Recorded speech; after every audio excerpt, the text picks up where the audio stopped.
15 ఏళ్ళలో ప్రత్యేక హోదా అన్నది నువ్వే, పాచిపోయిన లడ్డూలు అన్నది నువ్వే, కమ్యూనిస్ట్ కి జై అన్నది నువ్వే, వెంటనే బీజేపీని అతుక్కున్నది కూడా నువ్వే, ఉత్తరాది అహంకారమా అని అన్నది నువ్వే, ఇప్పుడు అక్కడికి వెళ్ళి ప్రచారం చేసేది నువ్వే, మన నుడి మన నది అనేది నువ్వే, ఆ తర్వాత బహుభాష అనేది నువ్వే, హిందీ గో బ్యాగ్ అన్నది నువ్వే, హిందీ షుడ్ కమ్ అనేది నువ్వే, ఇంగ్లీష్ ని వద్దన్నది నువ్వే, ఇప్పుడు హిందీ కావాలంటున్నది నువ్వే, కులాలు లేని రాజకీయం అనేది నువ్వే, కుల భావంతోన ఓట్లు వేయమనేది నువ్వే, విప్లవం అని ఊగింది నువ్వే, ఇప్పుడు సనాతనం అని అరుస్తున్నది నువ్వే.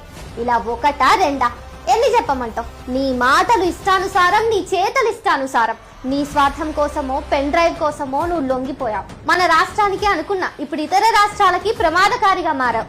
నీ వల్ల ఈ రాష్ట్రం ఎంతో నష్టపోతోంది, ఒక తరం నీ వల్ల నాశనం అయిపోతుంది.